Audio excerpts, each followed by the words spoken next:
Yeah, for sure. I mean, it really is great to see. I'm not surprised that Caleb had a crush on a female basketball player. Right. We had some good ones there at UCLA, but yeah, I mean, Yeah.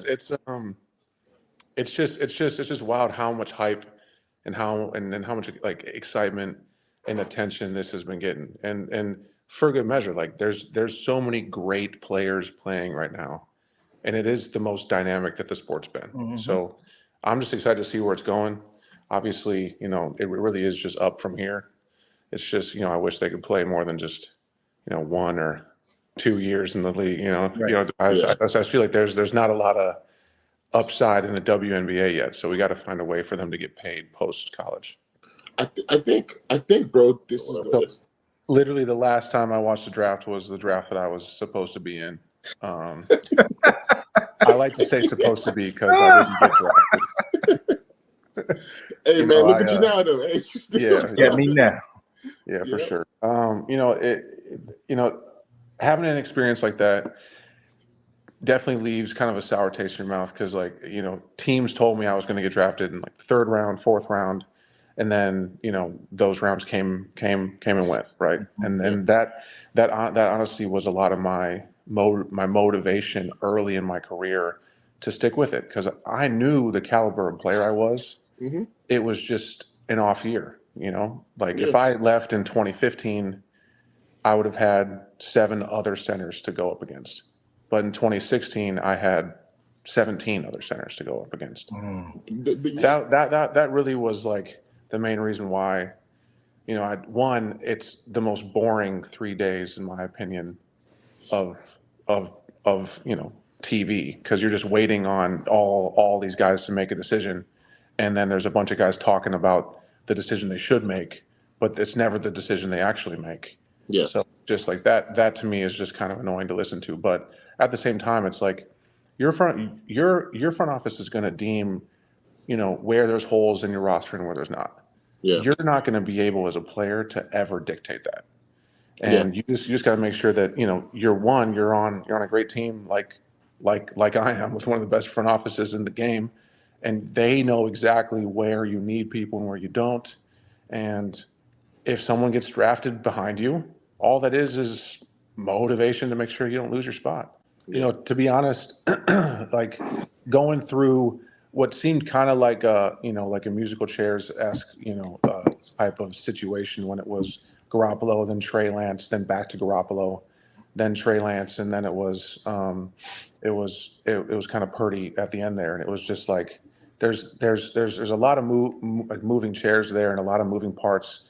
The leadership role that I took was really just to connect everyone together, which is what you said. Like being able to, understand what Brock's saying, understand what he needs from us, and understanding what the play that's called. Like some pass plays need 3 seconds. Like Tom Brady was notorious for getting the ball out in like 2-point-something seconds. It's beautiful playing for him. Which is great, right? But at the same time, it's like there's some of these shot plays where, Kyle Shanahan will spend the whole week in his office, getting food delivered to him, never leaving, to find these ways to exploit the defenses we're about to play.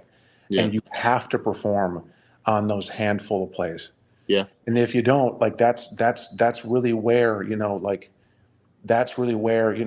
could lose a lead of 14 points really quickly because, you're just not executing on the plays that you need to execute in order for the whole game to go the way that it needs to go. Yeah. And that's really the connection piece that I did mostly in the pass game. In the run game, I do basically everything like you said.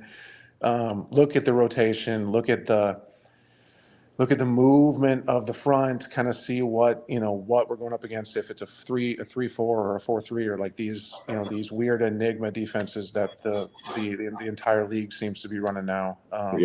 Where they have like 6 safeties. Everybody's just running around everywhere. Yeah. Yeah, like playing Arizona this past season was just it was like I was playing University of Arizona, No, for real. Like The Scooby right. not in caliber of players, but just in their Yes. scheme, because their scheme was so different than anything else that you'd see. Because they basically used, Buda Baker as like this panther. He could do anything he wanted on Yeah. the field at any time. He's like a triple high safety, Yeah. and he's basically just there to do whatever he wants, right? So, just being able to decipher the flavor of the week, being able to understand what the coaches need from us, and then me kind of giving that in layman's terms to the guys up front, making sure we're all on the same page, and making sure I make it easy as possible for Brock to really do his job, because Brock's an exceptional quarterback, He and is. He's a and stud, and bro. yeah, for sure, and he's only going to get better, Yeah. and something that you can definitely do for any quarterback, but especially a young quarterback, is just take stuff off his plate that he doesn't need to deal with. Mm-hmm. So, us being able up front to keep him upright, that's number one in the pass game. In the run game, make sure it's really simple and make sure the operation is smooth.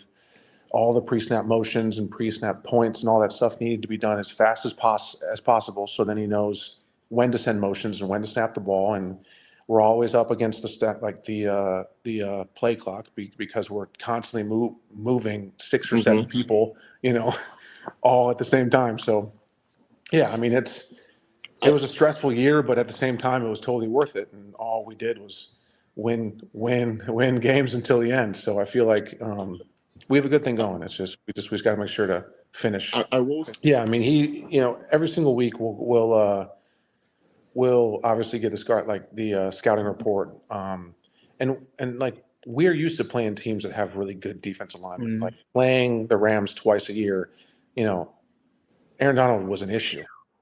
And we kind of treated Chris Jones the same way as Aaron Donald. Like we tried to make sure that our run game made sense going against him, and our pass game made sense going against him. Because the worst thing you can do is if it's an empty protection and you can flip the slide. Like why wouldn't you flip the slide to the best player? It doesn't Right, make sense why obviously. you wouldn't. Yes. And there's so many teams that just don't do that.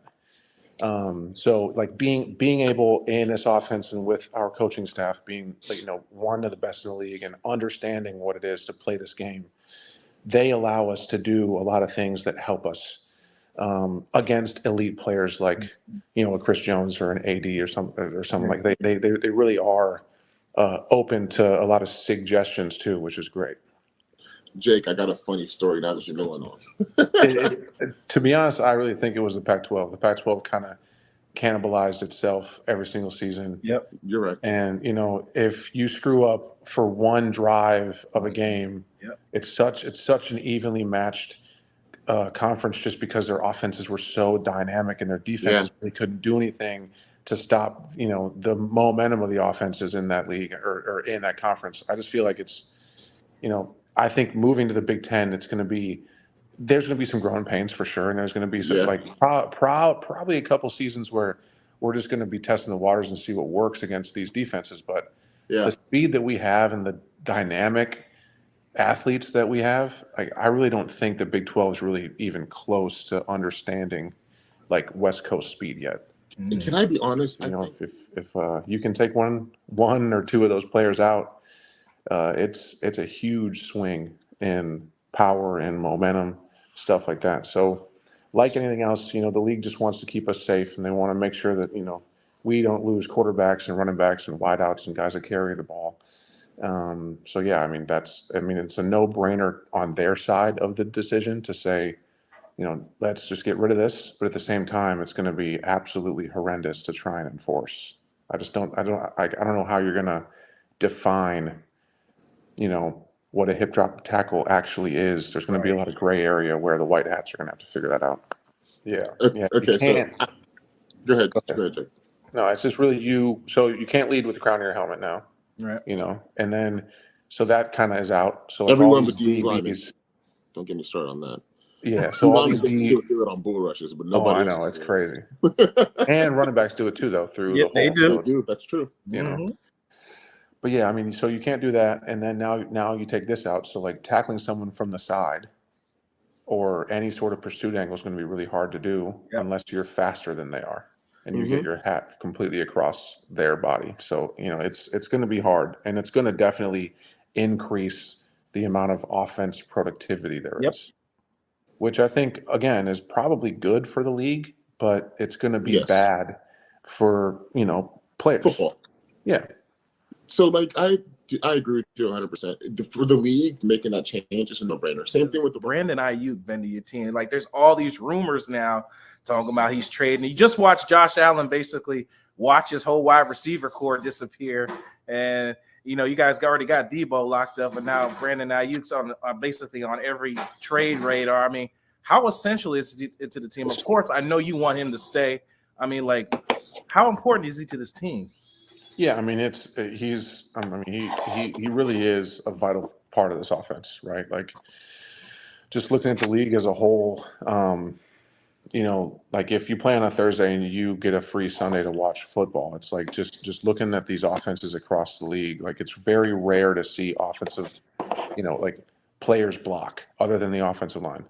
And that's really where our wide receiver core as a whole, fills a huge gap in our offense. And that's like they are not scared to get their hands dirty. They are not scared to if they're not getting the ball at all for the next 3 plays, they're still gonna, like go balls to the wall and make sure that they're doing their best to make sure that this running back or this wideout behind them is getting, as many yards as they possibly can on this play. And that's where Brandon is one of the best in the league at doing that. Like the fact that we can put him basically in the box, like a 3 yard split outside of George or outside of a tight end, and he's blocking a nickel back or he's blocking like a will linebacker or a Sam linebacker in a run play, and he does it like great. He does it better than anyone else that I've seen. That's the stuff that, like, besides all of the stats of the passing yards and the receiving yards and the touchdowns and that's all great, but the stuff that goes by basically unnoticed is the stuff like he's at the point of attack most run plays, and he's the guy that's between his guy and the ball at the end of the play every single time. So like just finding a guy like that that's not willing to, that's not scared to get his hands dirty, not scared at all to exert energy where he's not the one receiving the stat line for that play. That really is cool. And that's the Jake, thing, bro. What is that? It's not. It's not. That's what No, we're talking I feel about like, because people don't do it. yeah, like, and that's really the thing. Like people across the league, and this is something I think is kind of an issue with the league specifically, is like a wideout will be like, well, the ball never gets to me, so like my block on this play really doesn't matter. I just kind of have to act like I'm gonna block someone, and then I can take the play off because my go route's gonna come in the next 3 or 4 plays, and I want to make sure that I'm rested and ready for that go route. And I just feel like on this team, it's not like that. It's like every single play we can score a touchdown. Like Yeah. it's no lie. Every single play that we run, it could be the easiest, most simple play in the world. It hitting the A gap, but it legitimately has a chance on scoring because of the weapons that we have on offense. Yeah. And obviously the offensive line blocking is the majority of what we do, and we have to block or we're going to lose our jobs. We don't have a Yeah. stat that's going to save our job. We're not we don't get credited touchdowns or sacks or anything. So really our whole measurement is just a win-loss percentage on our blocking. Yeah. And being able to have a skill position core of guys that all are like, I'm going to make sure that you score on this play. Not I'm going to score. It's Yeah. I'm going to make sure you score on this play. And every single one of them is pissed at themselves if they lose a block 40 yards downfield. And that's the difference between Christian McCaffrey scoring or Debo scoring or BA scoring or any of these guys, right? Like any of these guys scoring, they take it personal that they didn't do their job on that play Yeah. when their block would have sprung them for a touchdown, right? So that's really the biggest thing. And you can see it, right? Like, dude, you can see it. There's Bro. very That's why I say rare. I have to watch. Dude, it's very rare to see a guy with the ball alone in this offense. He almost always has someone around him. Starting to become a lost art. Everybody's about themselves these days. Yeah, for sure. And like, no, you can't win a Super Bowl alone. It No. just doesn't work, right? Like you see so many teams that are just like, all right, we're going to put every single dollar that we have on in one player, and that one player is going to be the reason we win the Super Bowl. And then all their fans get excited. And it's just like, what are y'all doing? Like, it just blows my mind that like every year a team will do that. They'll pick up Yep. this free agent, and it'll be like the This new is thing. it. This is our year, and then it's like no, because like you haven't changed the things that actually matter, right? Like, and it really is. It comes down from ownership, how the building is run, how your cafeteria is run, how your strength conditioning is, coaching staff, like everything matters, right? It's Everything. that's what you're talking about. Just in Caleb the has huddle. said. Yeah, honestly, all three of them did a great job. To be completely honest, I'm Yeah, not just saying that. I believe you. You don't mince words.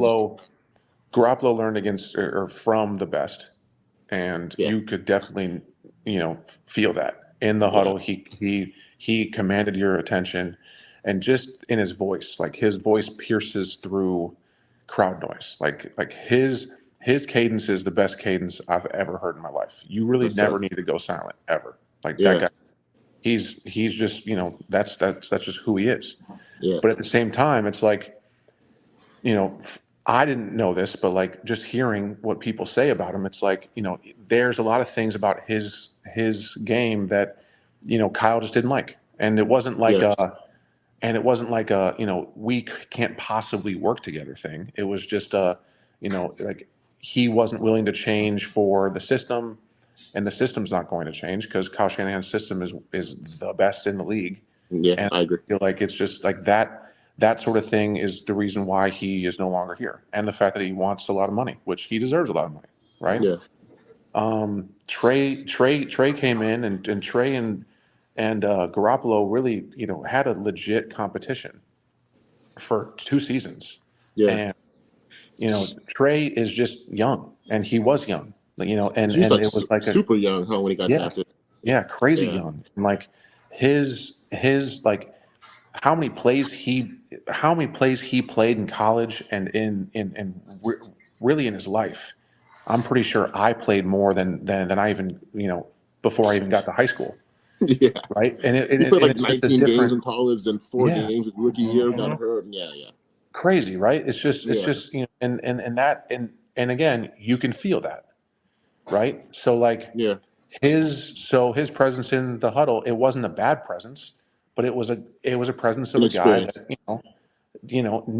needs a little bit more reps underneath his belt to make sure that he really can command the presence and like really know the offense inside and out and then some, right? Because that's really what these offenses need from their quarterbacks in order to be successful, right? Yeah, And then Purdy comes in, and it's just like no one had any expectations of him being good. yeah. Like, to be completely honest, right? It was just like, yeah, we're just going to draft him for depth. He has a lot of flashes of good stuff, in film, and he's kind of like this like wild guy. Like he kind of looks a little bit like Mahomes sometimes. He kind of looks a little bit like Spinning like around and Manziel when just he yeah Yep. across yeah his body. Yeah, yeah. No, like just like and like how can we harness this kind of wild side of him into a more professional, direct, you know, um, energy on the field to where we can actually use his positives in a way that's going to, his his his feel and his assumption of where these wide receivers are is better than anyone else I've seen. Mhm. yeah. I'm not a professional quarterback coach or anything, and You've watched enough all football to I've know. seen, yeah, Yeah, I mean, I've seen a lot of football, but like he'll throw the ball before the wide receiver even makes his cut. Like the fact that you can do that the first year you're in the league, it's insane. right, is nuts, right? And like you see it 12, 15 times a day, right? Just in practice. And I'm I'll just be like, honest, all bro. right. I was one of the skeptics at first. I was rooting for I the. kind of had a redshirt year here with Alex Mack being the starter for one season, and just Yeah, being able to see him even at the end of his career, right? Like the way that he thought about the game, this like the stuff that he would see on film, and we would watch film together, um, and really just kind of break down that week's defense and kind of he'd pick my brain and I'd pick his because he had a lot of respect for me as well, which was refreshing because a lot of vets don't, right? Yeah. And it's like, that along with being with Coach Firster, which I can't say this enough. The fact that he's given me the opportunities that he has. He's the reason I was even in the league to begin with. Once I got cut from Dallas, he gave me a chance in Miami, and then he gave me a chance here. I feel like we are just we understand each other to the point where he knows exactly what I need in order to understand what he wants. Yeah. And that might be strange to think about, but like you really do need to know how to communicate with your coach, because if you For don't, it's sure. going to be really, really hard for you to perform at the level that you need to perform in order to stay on that team. Because Yeah. usually coaches have a lot of alliances within their staff, right? Like that's how people get paid. That's the dream, right? Nepotism is just part of it. Yeah. It's let's get the head coach job and then bring all of our boys in to make sure that we Work well we together with these win guys. together. Yeah. So yeah, I mean, I feel like it's like having the ability to make a relationship with a coach that's so iconic like Firster, and really just being able to come into, honestly, coming off that 2019 year, it was like, what's going on here? Yeah. Like it was a rough year. 2020 was a rough year, and then it was like we have enough talent on this team to go to the Super Bowl every single year. Yep. There's no excuse for injuries. There's no excuse for, poor play. Let's start from the bottom. Let's make sure everyone's here in phase one and phase two of the off season, and that's what they did. Like we had 95% of the team show up, Wow. right? I think we had 2 people that didn't show up, right? Trent. And it's like every single year. Well, no, Trent's here, bro. Wow, Trent that's awesome. literally shows up. Yeah, I like love that. he's on the side doing his own workouts and stuff. Okay. Okay. He's, I mean, he's still in the building, right? Dude's 38 years old, man. He's No. Yeah, so I was actually on 2 teams with him. I was on Dallas with him, and then I was also, with him last season. And honestly, the guy works his ass off. Mm. Like he's like one of those vets that, he probably has an injury or something that he's working through all the time, but you would have no idea, right? And it's like, I don't know what it is, but on game day he just turns it on, and he has an unbelievable effort, and he has a ton of it's not like, I wouldn't say it's like Cassius Marsh level of like arm play and like being able to like really have that like shake to him, but he'll cut a corner at a 90-degree angle. Oh, the And Ben. you're gonna be like, Yeah. how do you just do that? yeah. And it's like freaky stuff like that you're just like, this guy's has, he still has something special for sure. Yeah. And he'll probably be like a rotation guy like he was here. He'll come in on like a first or second down sort of thing, and he'll take some like weight off of some of the starters, or might even get a chance to start because he is that caliber of player. He was very talented coming out of Nebraska, and he ran into some little troubles out of there. I mean, let's put that aside. Obviously, he wasn't a troublemaker out there in San Francisco, right? In case somebody want to spin that later. No. He's not. I think he's past that part of his life, I think so.